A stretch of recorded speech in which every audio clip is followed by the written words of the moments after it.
You're listening to the G&D show with Govinda and Dan of City of Bristol College. If you've got any comments or questions for us to read out on the show, then email us at thegdshowbristol@gmail.com.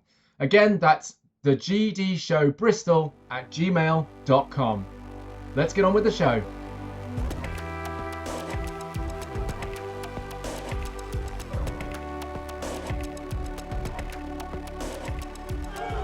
What up, everybody? Welcome back to episode 3. Welcome back to the G&D show, and this is episode 3.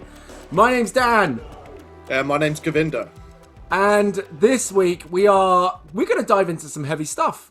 I threw this one at Govinda halfway through the week, and you were cool with it, right? You were okay, and you were like, yeah, all right, let's talk about it. Absolutely. Yeah. But to set the tone, I'm going to leave it a bit of a mystery, even though the title will probably tell you already what this episode's going to be. I'm going to give us a couple of quotes that tie around the theme of this episode, okay? The first one comes from Frida Kahlo, and I loved this quote when I first heard it. Even though at the time it wasn't specifically relevant to me, I really loved it. And the quote is as follows. It's Frida Kahlo. "I tried to drown my sorrows, but the bastards learned how to swim." There's more to that quote, but that is beautiful to me. That's poetic, because I think that speaks to the theme of this week, which is addiction.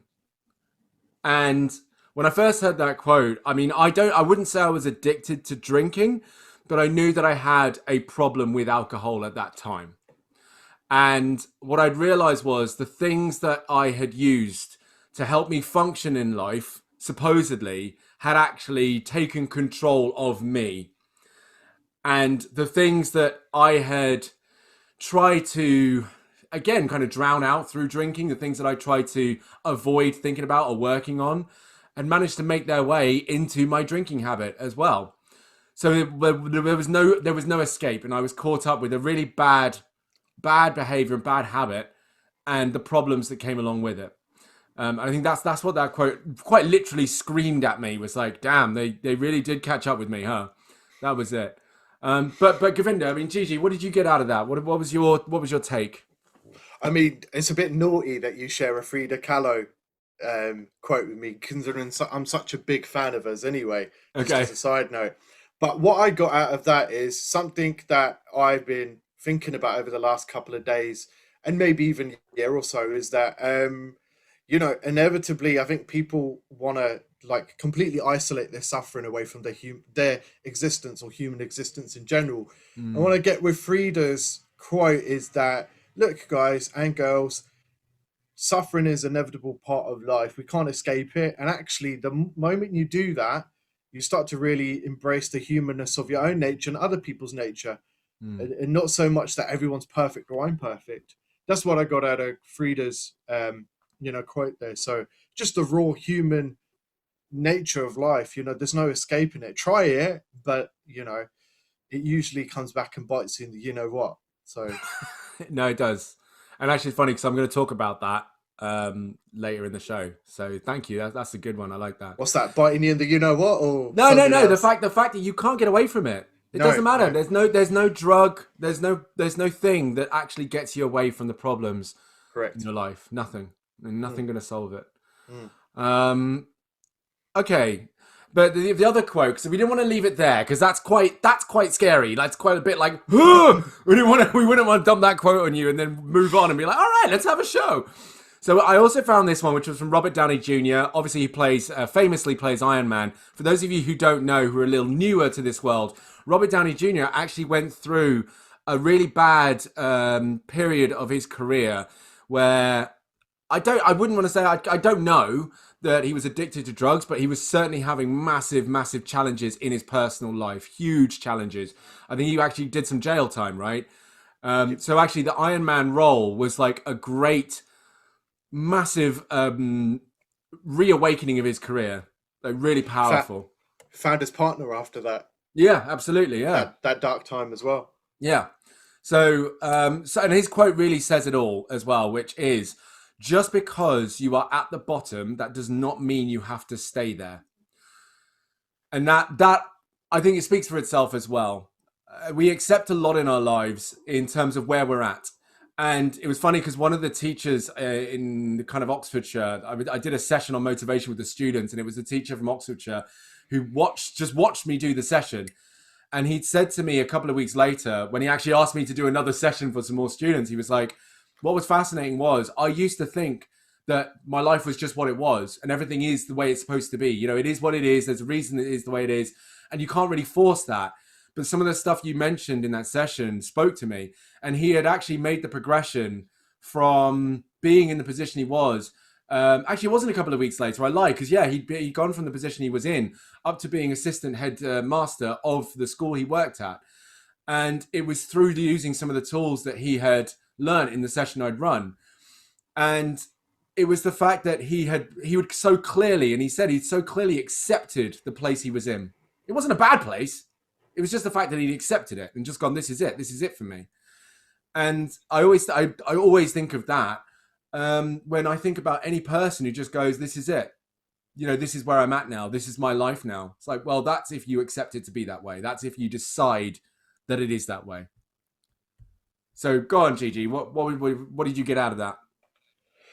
Yeah, and it's interesting you say that because I loved I'm a sucker for like a hero kind of story, like the hero's journey, and I can't help but think that there's something so admirable about just accepting your circumstances, but then also realizing that you have a lot more control and choices about what you can do next, right? That's the important part. I mean, and that's what I get with Robert Downey Jr. That quote itself is that, just because you're rock bottom doesn't mean you're not going to go anywhere, and that's it. That's the end. And also how our mind can intricately create an identity around that as well, right? Yeah. I've seen people who are like that, and I feel sorry for them. And it's like, they're constantly, the story is the same, and you've seen other people, perhaps your peers, who've been through similar situations. Maybe yourself has been through similar situations, and you've learned that actually it's okay to go through these experiences. It's okay to feel these experiences and emotions, but they're not me. I don't need to create an obsessive identity around that. And I can understand why people do it. If you're trying to heal from something, it's a nice safety net to say, hey, it's okay. It's not my fault that I'm like this. You still have to take responsibility. And I know that sounds really harsh, but that's for another topic. But that's what I see. I see hope in what Robert Downey Jr. is saying. All right. So the reason that we brought this subject matter up is actually honestly because as of recording today, and it will be actually at the point at which you're hearing this now, I would have been off pure, like cold turkey off nicotine for, as of the recording today, 7 days. 7 days. 7 days. So 10 days by the time you're hearing this.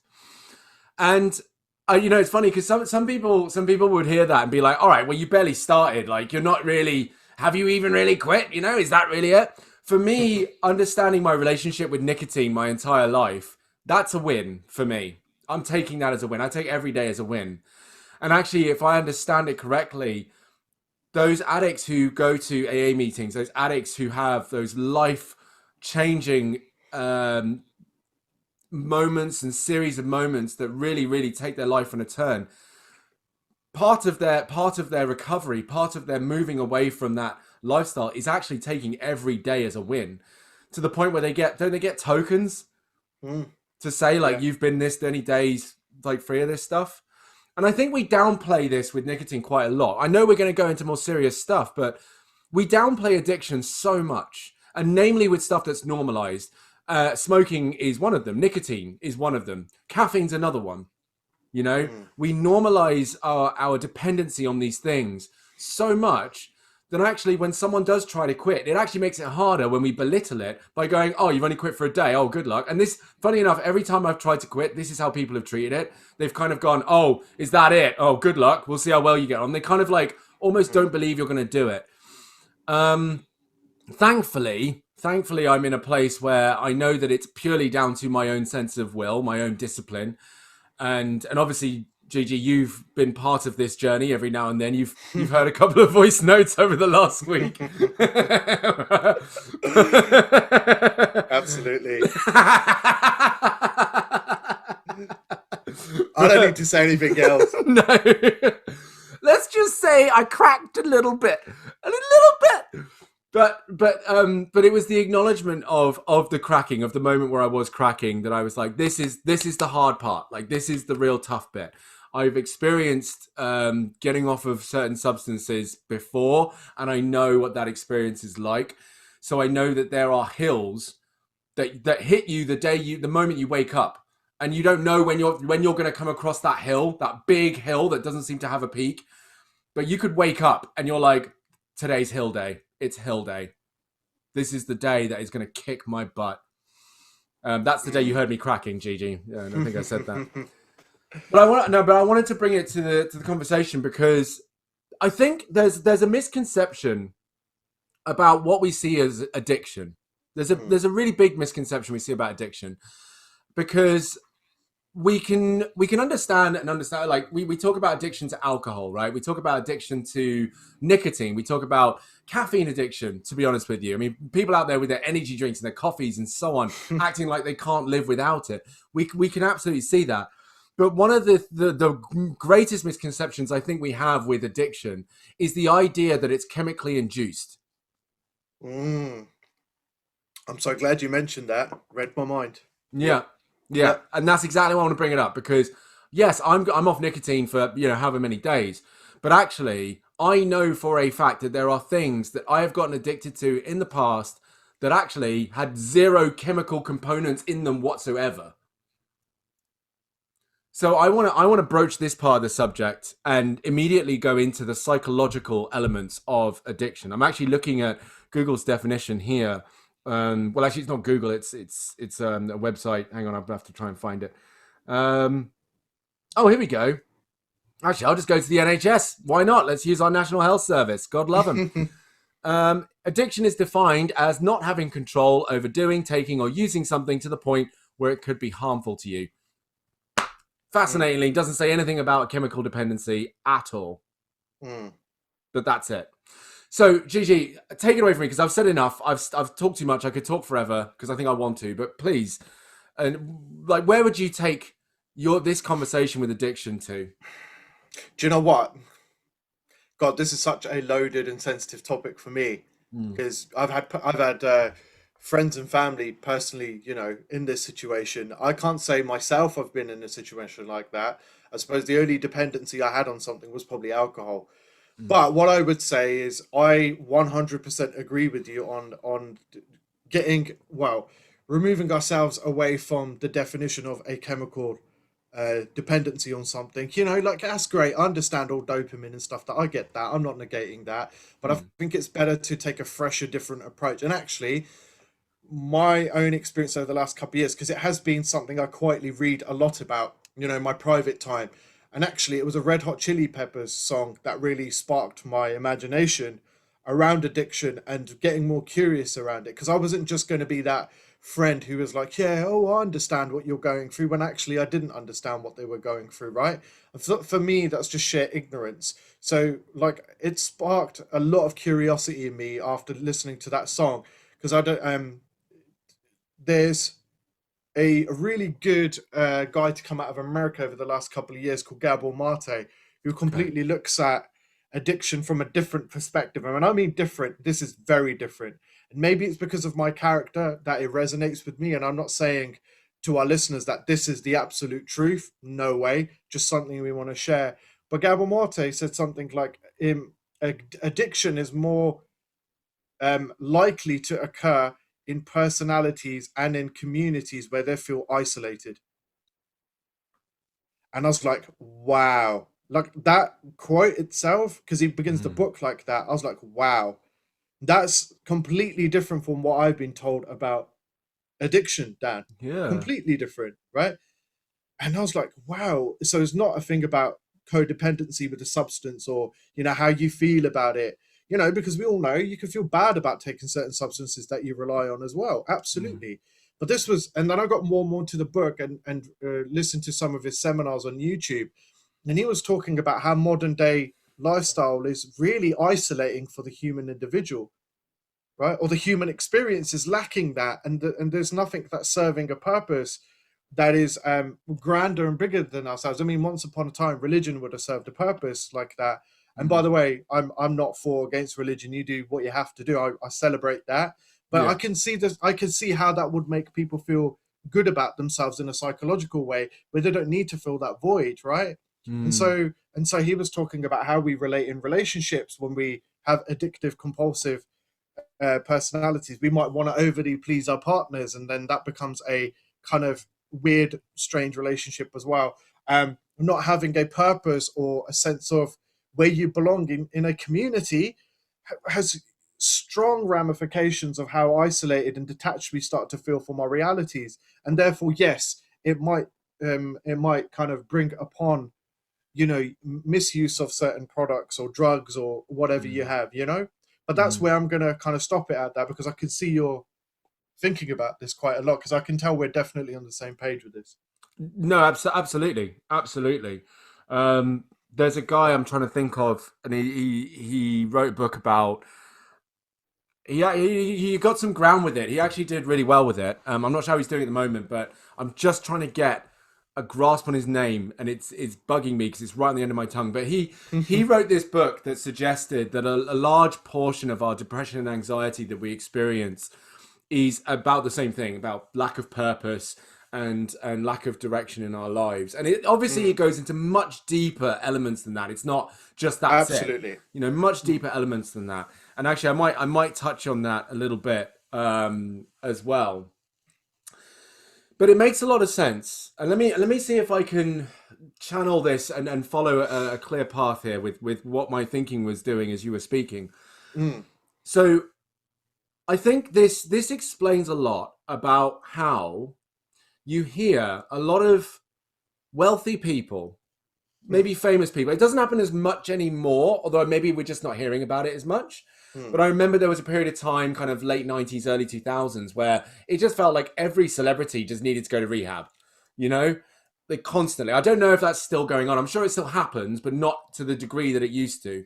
mm, And it was this idea that a lot of people would find themselves with an abundance of monetary resources, assets, cash, all this stuff, and time. But because they never identified what actually brought them contentedness, happiness, joy, fulfillment, they had all this stuff, but they felt empty inside. And of course, we can speak to, and this kind of does speak to what happened with Chester Bennington, mm, mhm, right? And what happened to Robin Williams, mm. perhaps. Yeah. And I mean that again. I'm reaching. I'm not saying I know what happened, but it speaks to this idea that people would ask, well, hang on, how could someone who's got so much wealth and fame, popularity, everyone loves them, why would they end up committing suicide?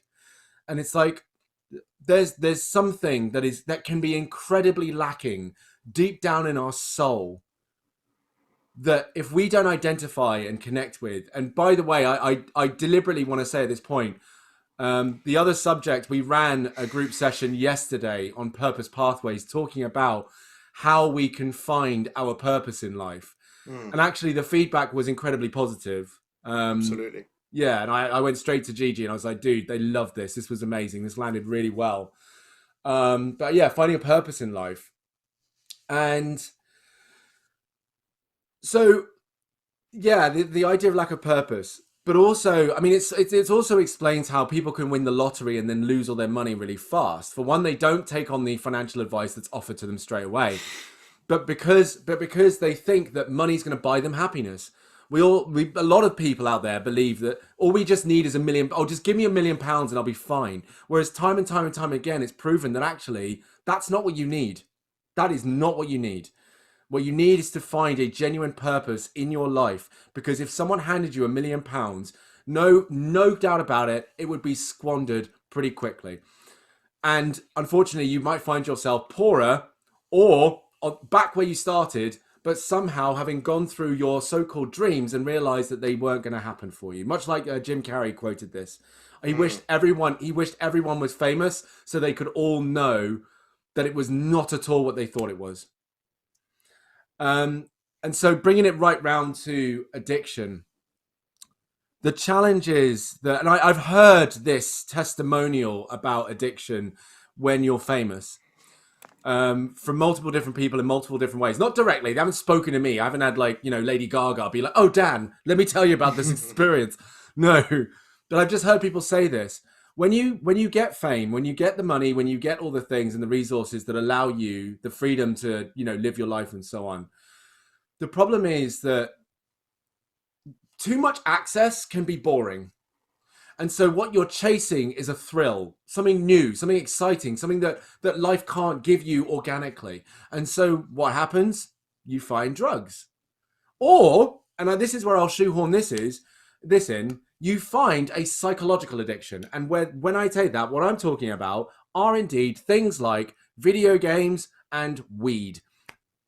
I'm deliberately going to say it. I've had so many discussions with people about this fact that weed can't be addictive because it doesn't have addictive chemicals in it. Well, guess what? It doesn't need them. It doesn't need them. I found another quote that I really wanted to share with people. It said, you're an addict because you know you can quit when you don't want to, but you can't when you do. Jeez. Like literally, which means an addict can convince themselves that they're fine because they could say, "I'll quit when I want to," but they won't want to at that moment. When they actually realize it's getting in the way and they need to stop, and they realize they're struggling to stop and let it go, there's a problem. And I know countless people I've known, and in some cases lost people. Down to an addiction to weed. And don't get me wrong, when I say that, I'm not saying they've died. I'm talking about something that happens to people who smoke copious amount of weed called psychosis.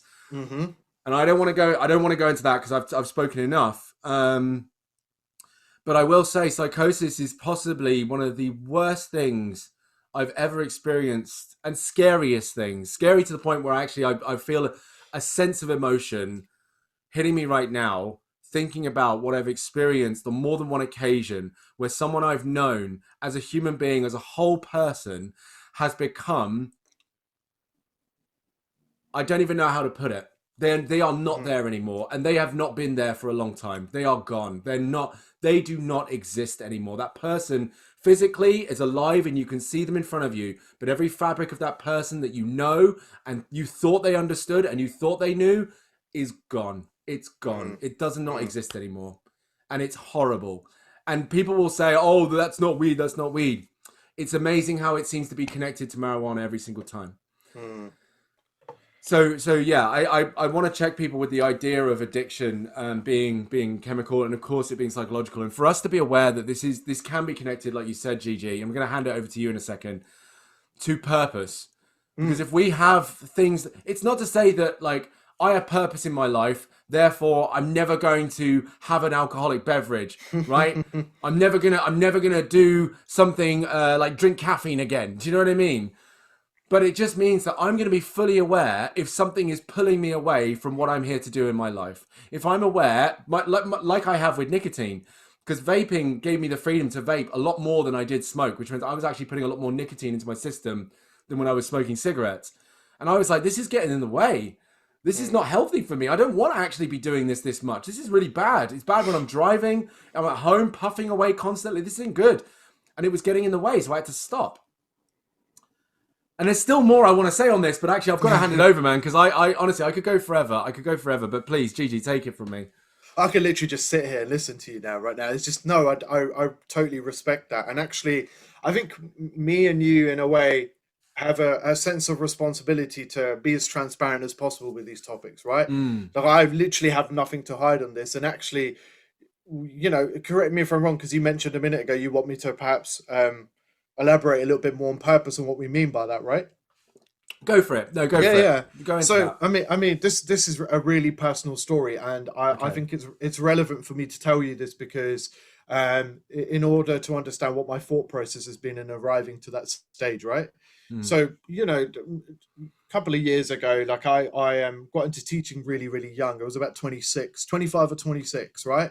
And it was fantastic. It was everything I ever wanted. And I started to notice a year after, I just didn't want to do it anymore. I just didn't. And it was weird because I was like, well, this is the thing. this is what I always wanted to do. And now a year after, why am I feeling like this? Is this something wrong with me? And then I start to realize that actually, as much as I loved teaching, I was becoming a workaholic. And as a byproduct of becoming a workaholic, I was actually using that as um, a band-aid to my deeper wounds. At that point, I Mm, had not done any deep work on myself. I had not been to counseling. I had not looked at some of the blind spots in my own life. And I was like, geez, man, this is all backed up. And, most of us aren't good at introspection. We don't want to be left with our thoughts, right? mm, And I just had some time. And I remember, I kid you not, Dan, I thought after that experience, I was literally debilitated in my bed for about a year. I could not mate, do anything. damn. I had so much crippling depression that I had no way of thinking that I was going to get myself out of this. It was Mm, just so deep. And that was the point where I realized, hey, dude, you need to check what your values are right now. And you need to come up and really be honest with yourself, just completely honest with yourself, then with others about in which direction you'd like to go, right? Because at the moment you have zero purpose. mm, As much as I knew I was going through something, and I admitted that I was depressed at that time, it wasn't very helpful in terms of like getting things done or doing stuff, even on a very minuscule microscopic level. It wasn't. I just no. felt myself actually for the next year or so really indulging in that. And by the way, I'm not saying that there's anything wrong with being depressed. It is a real thing. Oh, hell But yeah. Yeah, yeah, yeah. the way I am and the way I was like, you know what? I really need to start planning for something and moving in some sort of direction. Because right Mm, now I'm just feeling sorry for myself every single day. And this depression is becoming more and more manic and just crippling, right? yeah. And so I was like, geez, what do I do then? And that's when I start to get clear on what my values are, who I am, what I stand for, where my moral compass is, Yeah. how passionately, boldly, unapologetically, and clearly can I communicate that. And at that point, it was zero. Mm, And that's the point. That was the spark that created my next journey for the next 5 years of coaching and getting into that, understanding the mind body connection, mindset, all of that. And also childhood experiences as well was so big for me when I did the work on myself. So in a way, purpose is so damn important that actually is the fuel that your psychology and your mind runs off. And that's what I say to people. I'm not saying it's a magic potion to solve everything from your life.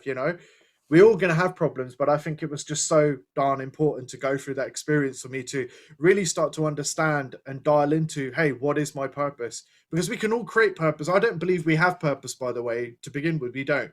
No one's born with it. I think it's our duty, our moral obligation, our right to ourselves to get the empty cup and pour the contents in there, whatever they may be. Whether they're right or wrong, that's not my business, because we always know that sometimes you could do the wrong thing that puts you on the right thing as well. So I do think it serves a purpose, but that's what I think on purpose itself. And of course, me and Dan, we do a purpose pathways workshop, so look out mm. for that. Yeah, for sure. Bit of Sure. scandalous marketing there. No, man, no, absolutely. I think no, it's not scandalous. I think if people Mm. want to kind of, if you're listening to this and you're like, hey, purpose sounds kind of dope, then hey, get in touch with us, and you can either book it through Govinda, and he can come to you, or you can contact me and come to me, and either which way, either which way. Absolutely. But actually, I do. It's difficult because we've got about kind of 7 minutes left on this particular topic. But actually, I think I want to end or round it off. No, I'm not going to end it. If you've got more Mm. to say, Gigi, Mm. by all means. But there's a couple of things in there that are important. For one, an addiction can, of course, be a signal, and actually, both addiction and depression can be, not always is, but can be a signal that something very deep down inside of us is not okay, right? And we Mm. could say, well, Mm. duh, of course, duh. But I think we want to actually say that out loud and acknowledge that for ourselves. Now, I say this very respectfully to the listener, everyone out there, that at this point in my life, I'm able to say that I am grateful for having experienced the periods of my life where it was hard to get out of bed, where it was hard to be positive, where it was hard to think of myself in a positive light, where it was hard to be ambitious, where it was hard to just do regular stuff. And that felt for a very long time. For a very long time, I was there. And I'm grateful for that now, because I can now have the perspective to say that Govinda and I do not sit on this platform speaking to anyone out there saying that it's easy, saying that it's a simple matter of create your purpose and it'll work out, saying that you're not trying hard enough. Hell to the no. Hell no. What we are both acknowledging here is that it's a matter of when you are ready. And that is a matter of when you feel that you are ready to start taking that journey. Because I know that at the moment, it could be for some of you out there, it could just be, let's just do this one day at a time. And that is all it takes. One day. Hey, did I make it through? Did I have a shower today? Pat on the back. Did I brush my teeth today? Pat on the back. Hey, did I fold my clothes after I took them off? Pat on the back. Day by day, because that's what you need. You need those little wins to give yourself just to get through day by day until you might even start, your mind might start thinking, if you're aware, your mind start thinking about stuff. Hey, take it to that level. Take it to that level. But I want to make it clear, no one wants to, at least Gigi and I certainly aren't sat here thinking that you can leap out of bed one day and sort your life out, because we're both aware it does not work like that. We're just saying that there is a hope and a chance that at some point it can happen. I also know, saying that, looking back, I was always like, every day I was like, when? I'm ready. When is it going to happen? Can it be soon, please? Because this sucks. But I stuck it out day after day after day. I stuck it out. So yeah. And, obviously I wish there was a magic wand, because I'd wave it to death. I'd wave my damn arms off. But sadly I can't. The same goes for addiction. I think, and ultimately, I'm on a big campaign at the moment in my own life to kind of big up the usage and funding and credit of mental health resources, mental health support services and stuff. Because I've always said Britain generally, as a nation and as people, are traumatized, regardless of what nationality, our like for sure. grandparents are from. We're traumatized. I don't feel like we've really culturally got over World War II. I don't feel like we're even really past the bombing in July 2011, I think it was, in London. Oh, yeah. The Manchester bombing. We're going through serious stuff emotionally. And this lockdown is ruining us. It's only exacerbating the pain that we've already had from before. So I implore everyone, if you can, get a counsellor therapist, right? For the staff at City of Bristol College, if that's not the thing, I know a couple of you are already coming to Gigi and I for one-to-ones as coaching, not counselling or therapy, coaching. So, we're still open for that. But counselling, therapy, absolutely. If you're unable to get access to that, then I would say find a person that either you can sit in the room with, or on Zoom with, or, on a phone call with, and set the tone of, I just want to be able to get something off my chest. I want to be able to speak the pain off my chest. That's what I want. I had it today. There was something big building in me that I had today. And I just 10-minute rant on a voice note. And that wasn't to Gigi, so he's cool. But I sent it, right? And I didn't want any response. I didn't want any help. I didn't want any support. I just vented. I let it out. And I felt so much better after that, having said it, having got it off my chest. Obviously, it wasn't great. I didn't feel like, yeah, great, I can take on the world now. But I just felt better. So I implore all of you, find someone that you can just be like, if it's me or Gigi even, reach out. Say, hey, I actually just want to, I just want to scream about something. Cool, let's go. Let's go. Because I think we need that at the moment. And we need that in spite of COVID, to be honest. We need that in spite of COVID. But we need to address these demons, because the demons are the ones who are handing us the glass full of beer and the spliff. They're handing it to us. So beautifully put, yeah. You got anything to add? No, but what I will say is just as an ending note is in wrapping it all up in terms of what we've said. Me and Dan 100% come from an experience of a lot of pain and a lot of struggle to get here in this situation right now and even share this to you. So we're not coming from a place where, your traditional entitled coach or who thinks everything is going to be okay miraculously by the utterance of some word salad, right? No, no way. And Yeah. and that's so important. I think that level of pain has sparked our passion to do what we so love and enjoy right now.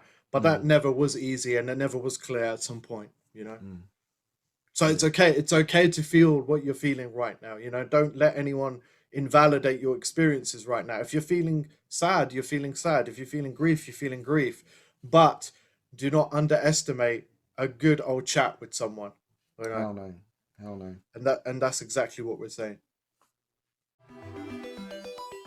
Okay. So the last 10 minutes, we want to keep a habit of this. And actually, before we go into this, we have lined up 3 members of staff, one of which is indeed the actual principal of the college, is lined up to be on the podcast. So if you're listening to this right now, we've already said to him, we're going to give you a would you rather. Students, staff, everyone, if you want to send the principal of the college a would you rather, send it over to us, thegdshowbristol@gmail.com. All right, send us a would you rather for the principal and see if he accepts the challenge. See if he takes it on. But this is indeed, we had so much fun last time. We just want to do it again. Another would you rather. Why not? Let's have a go at it, and let's see if you come up with something better than Ice Cube. Okay. Wait, not that one. Right. By the way, for the listeners, we don't mean Ice Cube the rapper. We mean an ice cube. Yes, an actual ice cube. If you're not sure what we're talking about, obviously go back to the last episode. You'll hear it all there. But okay, so so do you want to go first, or do you want me to go first? Do you want to give me the would you rather? No, you go first. Okay, I go first. Right. Okay. So would you rather have paper cuts between all of your fingers? No, your face. Oh, bless you. Okay. Between all of your fingers, paper cuts, right?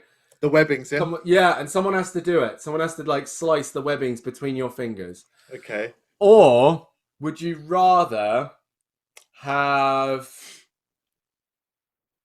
Let's see. Or would you rather... Oh, God. Have someone... Oh, no. Oh, God. I was gonna say someone smack your eye with a stinging nettle. Oh no! Oh God! Oh, that's horrible. Which one would you rather have? You're gonna really go for the stinging nettle? I'm gonna stick with the stinging nettle. I think I already know where you're gonna go with that, man. Because I know what I'd pick. Oh yikes! I'm going for the stinging. I'm going for the stinging nettle. What? You'd rather have the stinging nettle? Yeah. I've done some gnarly stuff before, so it's fine. I've a huge. We might have to do an extra episode of Gigi's gnarly stuff because I want to know what the hell you've done. Apparently, oh mate, are you kidding me? Nah, give me. No. Slice me up, man. Turn me into some sushi because I ain't having no stinging stuff in my eye. Yeah. No, it's all good. Ow. Okay, all right. So you go. Okay, you go with stinging now. All right then. What have you got for me? I heard you typing, man. Are you looking for one? Yeah, I am because that's fine. That's fine. Go for it. That's cool. I need to. That's okay. So would you? Okay, I've got a couple of. Oh, this is a really good one. This is right up your street. Oh, I'm ready for it. Hit me with it. Let me go. As the Italians say. Okay, would you rather? Would you rather have more time or more money? Man, why you gotta go all philosophical on me, man? Hey, you've been talking about all sorts of stuff. I know. I was just. Oh God. We had cacti last week, right? Wait, hang on. And yeah. Wait. Okay. So wait. I'm guessing because I'm gonna be that annoying person in a would you rather where I ask questions, right? Because this is important. Excuse me. Oh, flatulence. Pardon me, everyone. Would you? Okay. No. So more time or more money? Yeah. Would you rather more money than I have now? Is what I'm assuming. Oh yeah, absolutely. So then I'd rather have more time. 100%. Financially, I'm cool. I'm genuinely, I'm all right. I could actually stay here, which in regards to my actual ambitions isn't healthy. I need to not be comfortable with this. But no, genuinely, I could chill here at the level I'm at. because I am in love with everything I've got. I am in love with my partner. I am in love with our house. I'm in love with, even though, contrary to what you might believe, Gigi, I do love this cat. Look at He's him. so cute. He knows we're talking about him. Yeah, like I love what I've got. I really do love what I've got, and I worked hard to get it, and I love it. I'm in love with all of it. I wouldn't change it for the world. So give me more time with this. Money can't add to how much I'm enjoying what I've got right now, unless it's the same amount of money that's going to get rid of COVID. If there was some way, yeah, more time, man, 100%. What's that Puff Daddy song? My money, my problems, right? Yeah, exactly. Yeah, Notorious B.I.G. and Puff Daddy. That's the one. So yeah, that's what I would say. Okay, we got time for 2 more, so I'm going to do it again. I'm going to do it. Look at you. Okay, then. So you said more time and more money. Let's see. Yeah. Let me see. Oh, would you rather? This is one my sister gave me a while back, and I quite enjoy this one. Would you rather spend 6 months alone in the 95% of the uncharted ocean with a torch and stuff? You see around you, don't worry. You're going to be all that. Or would you rather spend 6 months alone floating around in space? 6 months alone floating in space. Yeah? Yeah. I like that dark, infinite kind of thing, yeah. Yeah, okay. Yeah. Cool. All right. I think you're a little bit disappointed there, right? No, not really. No, it's just, I mean, I asked this question before, and I'm terrified of the ocean. I don't know whether I would class myself as thalassophobic, like when I have a fear of the ocean. But I know that when I'm in water, I have irrational fears. Even in a swimming pool, I have great irrational fears that somehow magically a shark's going to come and eat me. Oh no. Okay. Yeah. It doesn't matter. Even in the shallow end, the moment my head goes underwater, my mind goes, "You're gonna die!" It's a great time. It's great, and it happens no matter what. Even when I'm playing video games. So if I'm playing a game where there's water and you can swim in the water, I could swim in the water, drop the camera beneath the surface, and I'd freak out. It's great. Oh, jeez. Yeah. So 6 months under the ocean, not a great time for me. However, I would actually rather, funny enough, be under the water than be up in space. Okay. Only because while space would be a wonderful kind of beautiful view, right? A vista, a magnificent thing. I don't think I'd be able to visit enough planets in 6 months because I don't know how I'm getting around. And the things are further away than we think, right? Oh yeah. So would I be staring at the same spacescape for 6 months? Or would I be underwater seeing brand new creatures that, yes, are indeed absolutely terrifying, but I'm seeing new things at least. Yeah. Oh, damn. I think I want to change my mind now. Well, it's too late now, man. You're in space. See you later. Deuces, brother. You can't come back. You've got at least 5 months and 30 days left. Oh, geez. There goes my hopes of being Aquaman. It's over for you, mate. It's done. You're in space now. Okay, so go on then. What would yours be? Right. So I have got 1 second. Okay, this is a real deep one, and our listeners are going to enjoy this, and you will as well. Then. Okay. So, Dan, would you rather go into the past and meet your ancestors, or go in the future, and meet your great-great-grandchildren? I want to meet my great-great-grandchildren. Okay, awesome. One, because I mean I am Jamaican, and I don't really. No offense, I'd rather not go back and see my ancestors and what they're up to. Not really keen on that. No, don't want to do that. But I do want to meet my grandkids because I want to see how they're living. I want to see how they're getting on. I want to see what world they live in. I want to see, who they are. I'd like, because I think for me, what's really important for me is legacy. I want to know that the values I've set in my life and with the people around me are so strong that they are the things that are handed down. I really would love my kids to at least inherit, not like the strict values that I have, but just this idea of openness, togetherness, connection, wanting more positivity from the people around them, doing good things, and so on. So I'd hope that would hand me down. So that's what I would. Yeah. Okay. Hand down. I love that. Sure. I love that. Okay. Yeah. Well, that is amazing because our timer, literally 2, 1, boom, 45 minutes. Right there. Amazing. I don't want to say that like we're always trying to squeeze words in for 45 minutes. I like it when stuff happens. And to celebrate, I just want to bring Dexter to the mic one time because he clearly wants to be on the show. So Dexter, do you have any words to share with everyone? Yeah? Sick bars. Oh, I love you, buddy. Okay, thank you for joining us. So then, that is it, everyone. Thank you very much for listening to the show. Again, episode 3. Of course, if you have any comments about this episode, questions to put to us, if you want to be part of our group sessions, if you want one-to-ones, if you just want to, say hi, whatever, send us emails to thegdshowbristol@gmail.com. And of course, we will endeavor to answer those for you. Until then, though, it is a magnificent, wild goodbye from me. And an absolute pleasure from Gigi. And we will see you another Monday. Have a great week, everyone.